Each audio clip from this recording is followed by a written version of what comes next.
ano nyo, hindi ako nag-order ng 99, pero umabot ako sa ano, basta tinignan ko lang yung mga nasa Shopee, tas eto na, may dumating.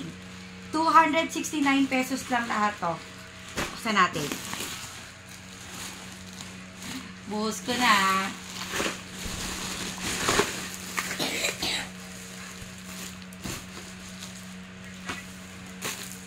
Eto.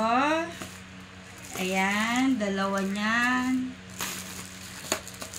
Tapos, tatlo neto. Hindi ko alam kung ano pang pagagawin ko dyan, pero alam ko magagamit ko yan. Pero para isang shipping na lang. Tapos, tatlo neto. Yung yan, kasi ano ng palad ko. Tatlo niyan. Siguro pwede ito lagayan ng mga glue. Mga glue ganun. Tapos, ayan, bumili ako ng marker yata to. Blue, red, and black. Yan, hindi ko alam kung saan ko din gagamitin. Basta bumili lang ako. But just in case kailanganin. Siyempre may mga estudyante rin ako. Pwede rin pang sulat sa mga pag ayaw nyo mag-print. Yan. Tapos ito, stylus para sa cellphone. Minsan kasi malansa yung kamay ko dahil sa mga frozen ko. At ito na. Ang binili ko kasi 18 pieces na 18 pieces sa 3. Basta 18 pieces, yun. Ayan. So, ganito siya. Lagayan ng beads. Ayan. So, 6 pieces per pack. So, ang binili ko, 18 pieces. Tatlong 18, tiga 18 pieces. So, ito. 18. 18. 18. So, bale, 6 times 54. 54 pieces lahat to. So, lahat to, dito. Lahat to, yan, 269 pesos lang. Ngayon, since katabi ko lang yung Robinson's Power, meron dyang Japan Home Center.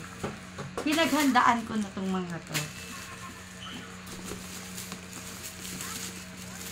Bumili ako niyan. Ayan. Sana kasha. Para maganda rin tingnan. Maayos. Ayan. Magkano ang bilhin natin dito? Ewan ko, 88 yata to, 99 pesos. Ayan. Hopefully kasha siguro. Sana. Ayan. 99 pesos lang yan. Isa. Dalawa. A4 ang size nito.